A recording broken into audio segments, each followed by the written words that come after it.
Je vous retrouve avec beaucoup de plaisir sur Midi 1 pour Hebdo Santé. Quel bilan peut-on faire de la lutte contre la pandémie de Covid-19 en Côte d'Ivoire pour l'année 2021 et quels sont les défis face aux variants qui se signalent? Docteur Koné Amidou est avec nous. Bonjour docteur. Bonjour Eustache. Alors vous êtes médecin de santé publique, option vaccinologie, responsable de la sécurité et de la qualité des vaccins au niveau du programme élargi de vaccination. Il faut également signaler que vous êtes membre de la Task Force et également membre du comité de coordination du niveau central. Alors, vous nous avez accompagnés en 2021 en tant que consultant à cette émission Hebdo Santé, vous et Dr Epa Kwaku, et je tiens au nom de l'équipe de production à vous dire grand merci. Vraiment merci d'avoir été avec nous. Vous étiez également là, monsieur Zikewili Dibeluk. Bonjour. Bonjour Eustache. Alors, vous êtes gestionnaire de projet, programme de santé, et vous occupez la fonction de chargé de plaidoyer, chef de projet riposte Covid-19 de la société civile de la santé, financé par la Banque mondiale. Il faut dire que c'est un projet qui est financé donc par la Banque mondiale et piloté par la FENOCI, qui est la Fédération nationale des organisations de santé de Côte d'Ivoire, que vous avez mobilisé pour cette émission, en accord donc avec sa dynamique présidente, Madame Koné Solons. En tout cas, soyez-en remerciés. Merci. Alors, cette émission se veut un peu une émission bilan pour voir un peu les grands axes qui ont jalonné donc la lutte contre la pandémie de Covid-19 en Côte d'Ivoire, notamment le dépistage, la vaccination et la sensibilisation ou la mobilisation. Et nous verrons un peu les défis pour 2022. Alors, quel bilan peut-on faire donc des cas testés positifs de Covid-19, le nombre également de personnes décédées? Et qu'en est-il de la vaccination? Est-ce qu'on a pu atteindre l'objectif en Côte d'Ivoire qui était de vacciner 7 millions de personnes? Docteur Koné. Merci beaucoup Eustache pour nous avoir donné cette opportunité une fois encore pour parler de cette vaccination. Il faut dire que à la date du 16 décembre 2021, on avait au total plus de 61 000 cas confirmés au niveau national, avec un nombre de décès de 706 cas. Et à la date du 4 janvier 2022, ce chiffre de décès est passé à 723, soit 17 nouveaux cas de décès. C'est vrai que ce chiffre, un décès, c'est toujours un décès de trop, mais comparativement aux autres pays, on peut dire que ce chiffre est quand même faible. Et cela est lié au renforcement de la vaccination au niveau de la Côte d'Ivoire, parce que la Côte d'Ivoire a fait un effort pour atteindre ici l'objectif de 7 millions de doses administrées à la date ici du 31 décembre 2021, comme planifié. D'accord. Voilà. On parlait également de nombre de guéris parfois. Est-ce qu'on peut faire un bilan à ce niveau? Non? Oui, bon, il faut dire au niveau du nombre de guéris, c'est aussi, il y a beaucoup de personnes qui sont guéries. D'accord. Voilà, quand on sait que le taux de guérison est autour de 98%, c'est quand même plus de 98%, donc c'est quand même élevé. Mais ce que je veux dire surtout, c'est que parmi les décès, la plupart des personnes qui décèdent, c'est des personnes qui ne sont pas vaccinées et qui présentent ici des comorbidités. Et c'est pourquoi dans la stratégie vaccinale en Côte d'Ivoire, on a mis un point particulier sur les personnes qui présentent ici des comorbidités. Voilà ce que je peux dire à ce niveau. Alors, je le disais à l'instant, est-ce que la Côte d'Ivoire a pu atteindre l'objectif de vacciner 7 millions de personnes? C'était l'objectif que le gouvernement s'est fixé. Oui, je crois que quand on a fixé cet objectif, c'était vraiment, certains pensaient que ce n'était pas réaliste, mais la Côte d'Ivoire a pu atteindre ici cet objectif-là en organisant même une campagne de vaccination qui devait, initialement prévue du 10 au 20 janvier, a été rapprochée, je dirais, à la date ici, a été amenée à la date du 10 au 20 décembre 2021 pour un seul objectif, puisqu'on avait eu cette notion de variant Omicron qui a été détecté en Afrique du Sud et qui certainement devait circuler dans nos pays en cette période de fête. Donc le ministère a décidé que cette campagne-là soit faite du 10 au 20 décembre, ce qui a été effectif. Et cette campagne nous a permis de vacciner plus de 2 500 000 personnes en moins de 2 semaines. Et la Côte d'Ivoire a ainsi atteint son objectif ici d'administrer 7 millions de doses en moins de 2 semaines. C'est quand même à saluer. C'est le lieu de dire merci au ministre de la Santé pour son leadership et de dire également merci à tous les directeurs régionaux, tous les directeurs départementaux et tous les directeurs de programme qui, d'une seule voix, ont essayé de porter la Côte d'Ivoire haut en termes de vaccination. Alors, M. Luc Dibé, vous êtes de la société civile, est-ce que vous êtes surpris par ce résultat?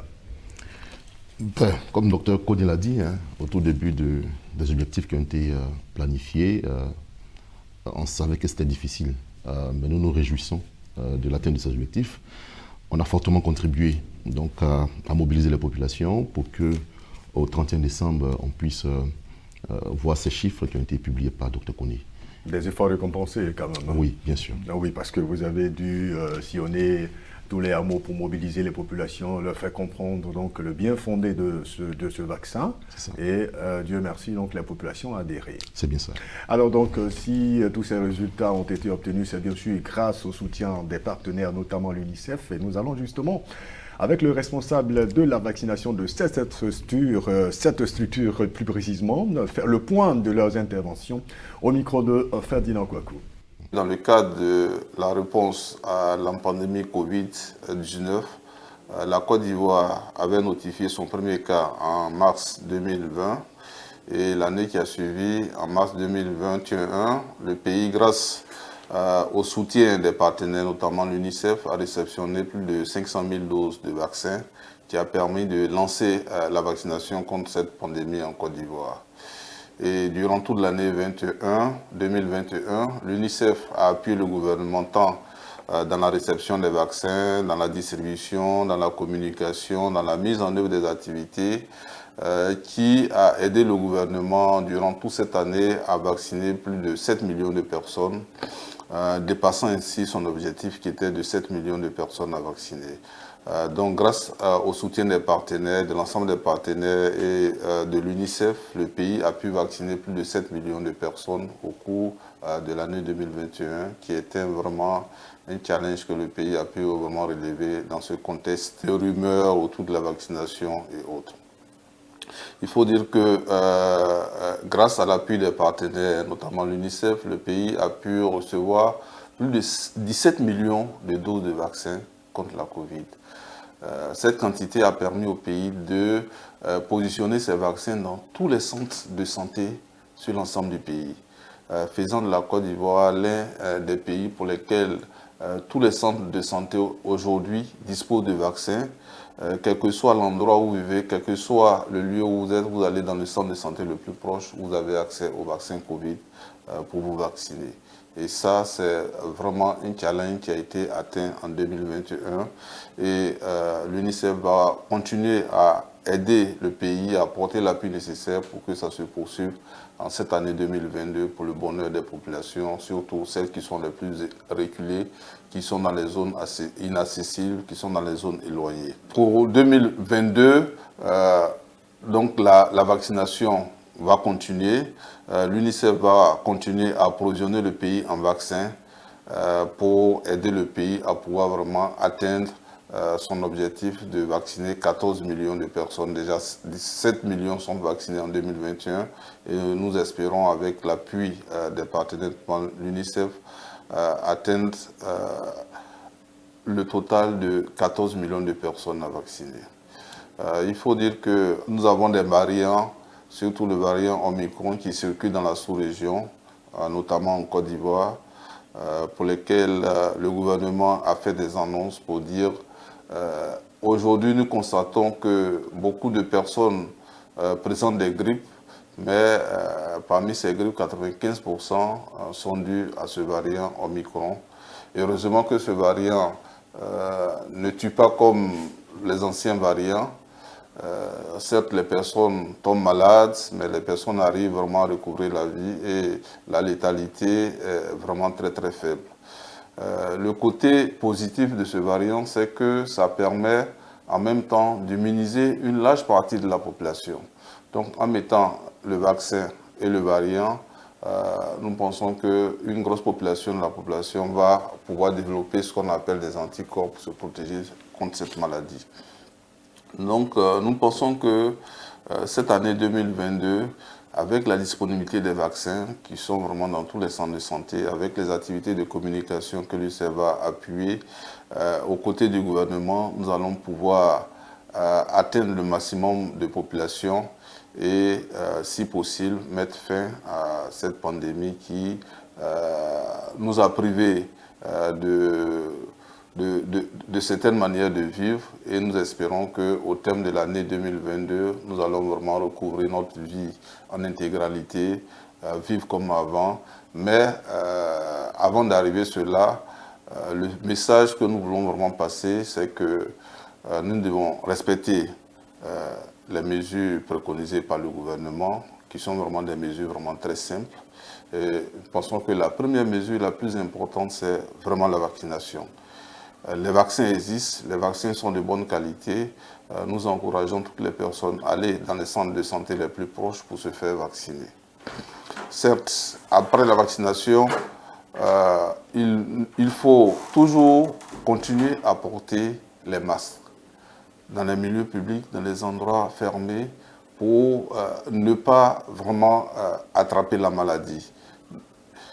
En plus des masques, il faut se laver les mains de façon vraiment régulière avec de l'eau, du savon. En plus du lavage des mains, il faut éviter les accolades, il faut éviter de se saluer.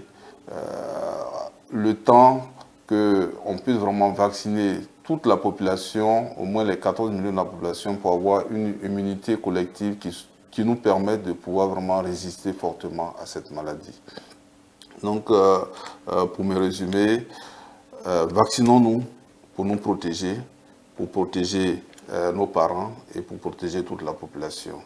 Respectons les mesures d'hygiène, respectons les mesures imposées par le gouvernement pour que nous puissions vraiment vivre ensemble et combattre ensemble cette pandémie qui a tant fait de dégâts, surtout dans notre manière de vivre, dans notre vie au quotidien. Cette année 2022, notre vœu, c'est qu'au terme de cette année 2022, il n'y ait plus de Covid en Côte d'Ivoire.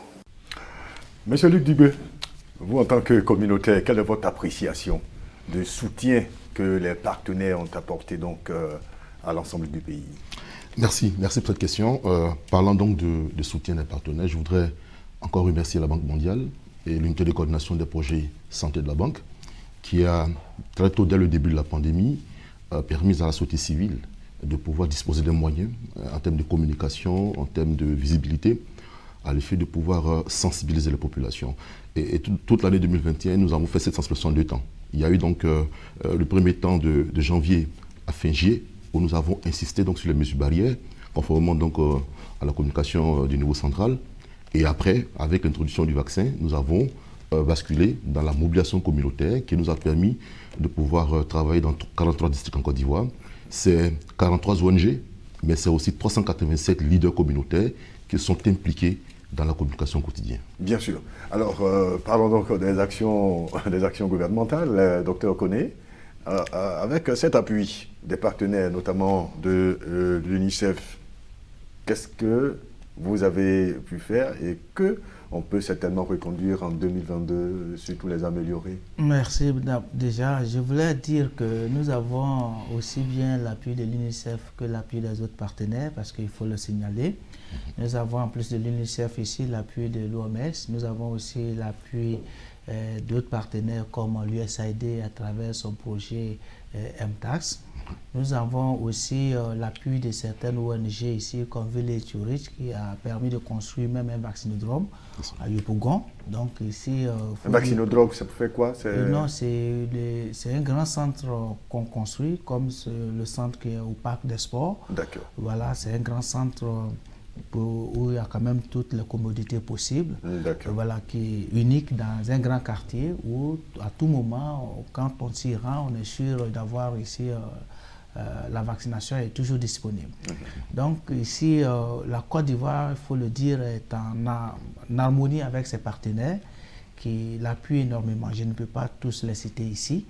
Et donc il y a beaucoup de choses qui sont faites par la Banque mondiale, par certaines ONG, par l'OMS, l'UNICEF. Pour répondre à la question, qu'est-ce que la Côte d'Ivoire promet faire pour... Donc je veux dire, est-ce que les soutiens, vous avez eu tout ce que vous attendiez de ces partenaires?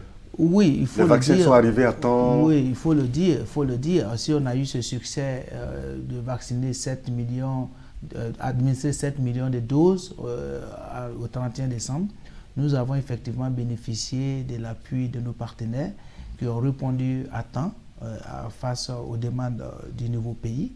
Et c'est tout cela, ce travail en harmonie qui a permis au pays d'atteindre ses objectifs. Alors, donc on a deux grands axes dans la lutte contre la Covid. On a donc le dépistage, on a la vaccination. Veux dire, sur ces deux axes-là, quelles sont les stratégies qui ont porté en 2021 et qui méritent qu'on y revienne en 2022, certainement en les améliorant? Si on me posait cette question, je dirais que nous avons atteint notre objectif. Pour les deux pans, on pourra dire que les choses sont bien. Et puisque pour ce qui concerne le dépistage, tout à l'heure, je pense qu'il y a une communication il y a quelques jours où on nous a annoncé que le variant Omicron circulait au niveau national. C'est parce que notre laboratoire du niveau national a eu les capacités de détecter le cas et d'informer la population à temps. Et il y a aussi cette autre information que nous apprenons aussi, qui est aussi importante, du fait que la virulence ici de ce variant Omicron est beaucoup plus faible que les précédents, ce qui va contribuer à une bonne immunisation de la population, parce qu'il faut reconnaître qu'en termes d'immunisation de la population, il y a deux facteurs. On peut avoir l'immunité naturelle en rapport avec l'infection naturelle et l'immunité qui s'acquiert avec la vaccination. Pour ce qui concerne la vaccination, il faut dire qu'on a administré près de 7 millions de doses. Et pour 2022, nous comptons faire également la même chose, aller même plus loin. Avec l'expérience que nous avons acquis pour 2021, on va utiliser cette expérience-là pour aller plus vite en 2022. Surtout, nous devons anticiper. Quelle est la difficulté majeure que vous avez eue en 2021? Si je veux, les difficultés majeures que nous avons eues, ça, c'est peut-être, pour être franc, il faut dire, c'est peut-être le mode de paiement des acteurs. Puisque depuis 2018, les partenaires dans leur ensemble souhaitent que le paiement des acteurs se fait jusqu'au dernier bénéficiaire. Et malheureusement, lorsqu'on commence les campagnes de vaccination, cette manière fait que les acteurs ne sont pas payés à temps. Ça a eu un impact donc, ça a vraiment un impact. Parce qu'avec 7 millions de doses que nous avons administrées au 31 décembre, si le paiement était direct, surtout pour les acteurs qui ne sont pas fichés dans notre système, c'est-à-dire je vais parler des volontaires, des mobilisateurs et puis des vaccinateurs qui sont des personnes très mobiles.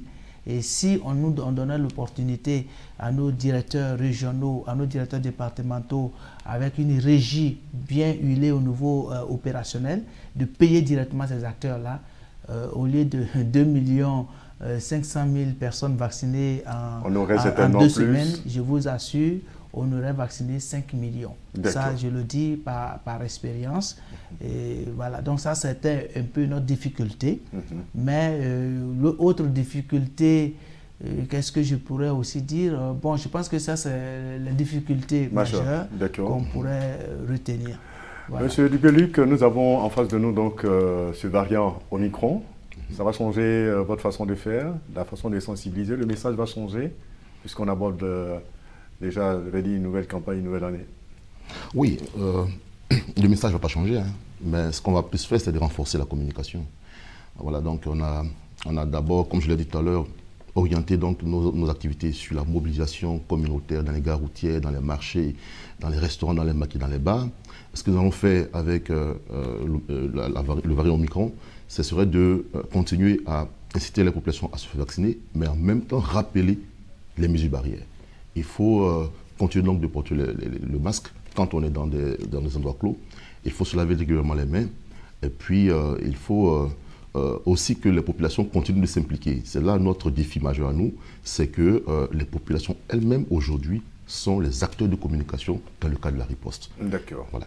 Alors malheureusement, on ne voit plus de dispositifs de lavage des mains, on revient là-dessus, on ne voit plus. Les masques, oui, on voit certains lieux qui imposent le port du masque. Il y a du travail à faire à ce niveau. Oui, il y a du travail à faire à ce niveau et vous me permettez d'encore lancer un message au gouvernement et donc à l'État de Côte d'Ivoire, c'est vraiment de revenir sur ce qu'on a fait au début de la pandémie.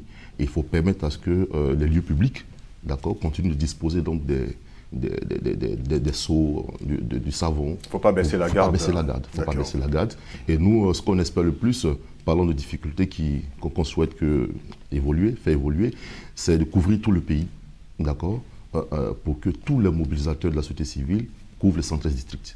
Voilà, donc aujourd'hui, nous intervenons dans 43 districts. Donc il y a des zones qui ne sont pas couvertes par nos équipes. Et c'est là que nous lançons le message donc, à tous les partenaires et à l'État de Côte d'Ivoire. Et ça, c'est un défi. Vous devez donc aller dans le dernier kilomètre. Dans le dernier kilomètre, donc, pour toucher les populations qui s'y trouvent. Leur donner l'information. Les donner l'information, les donner la formation. Vous savez, on parle de vaccination. Il faut donner la formation, l'information et les outils de communication pour qu'eux-mêmes soient les acteurs de la riposte au niveau du pays. Et les services doivent suivre la vaccination, bien sûr. Bien sûr. Alors, nous sommes face à ce variant Omicron, docteur Koné. Oui. Qu'est-ce qui change dans le message? Est-ce qu'on, face à cette nouvelle menace, on va vacciner les femmes, les enfants? Est-ce qu'on en est là, non? Bon, pour le moment, parce que tout ce que moi je dois dire ici, c'est par rapport à nos procédures du niveau national. Parce que ce qu'on apprend, c'est qu'il y a une vague de grippe et on se rend compte aujourd'hui que c'était dû à ce variant, oui. Oui, mais il faut dire qu'en matière de prise de décision, les prises de décision doivent être basées sur des preuves.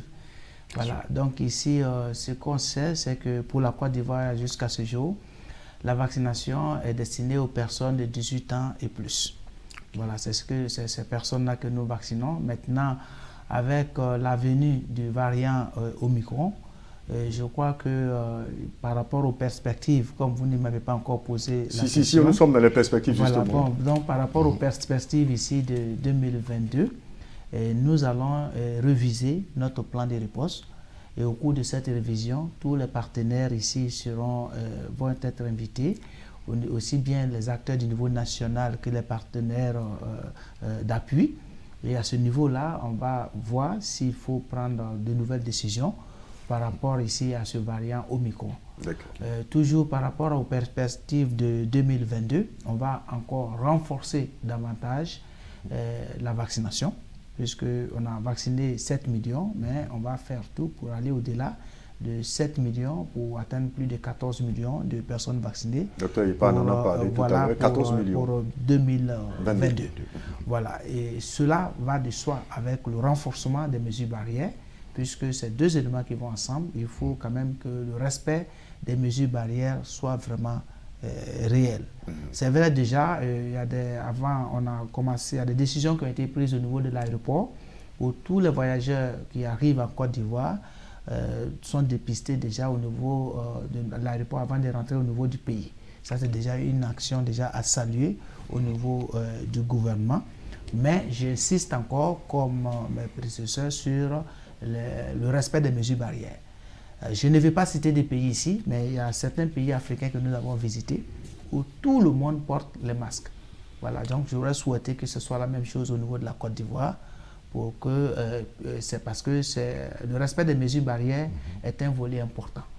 Voilà, je sais aussi que nos laboratoires aussi ont une bonne capacité, mais il faut aussi que si cela est nécessaire aussi que ces laboratoires aussi continuent d'être renforcés pour que lorsqu'il y a un nouveau variant, on puisse le détecter tôt et puis informer la population afin qu'on puisse prendre les mesures pour lutter efficacement contre cette maladie. Et je suis sûr, avec tout ce qui est mené actuellement, que nous allons arriver à bout de cette maladie, et cette maladie ici de la COVID-19. Je suis rassuré. Voilà. D'accord. En tout cas, vraiment merci pour cette assurance que vous donnez, docteur Koné Amidou. Je rappelle que vous êtes médecin de santé publique, option vaccinologie, responsable de la sécurité et de la qualité des vaccins, donc au niveau du programme élargi de vaccination, la DCPF, membre de la Task Force également, membre du comité de coordination du niveau central. Merci également à vous, monsieur Zikewili Digbeluk. Vous êtes gestionnaire de programme, projet de santé, et vous occupez donc la fonction de chargé de plaidoyer, chef de projet riposte Covid-19 de la Société civile de la santé, financé donc par la Banque mondiale, un projet piloté par la FENOCI, la Fédération nationale des organisations de santé de Côte d'Ivoire. Merci en tout cas à tous les deux d'être venus. Merci à l'UNICEF, au ministère de la Santé, de l'Hygiène publique et de la couverture maladie universelle, à travers donc la direction de coordination du programme élargi de vaccination, ainsi qu'aux organisations de la société civile qui étaient avec nous en 2021 et encore avec nous en 2022, qui nous ont permis donc de vous informer sur la Covid-19 à travers Hebdo Santé sur Medi 1. Nous sommes ensemble pour 2022 encore, hein, comme on le dit. D'accord, en tout cas, merci surtout à vous pour la confiance et grand merci à l'équipe de réalisation. Rendez-vous la semaine prochaine pour un autre numéro d'Hebdo Santé, toujours sur Medi 1.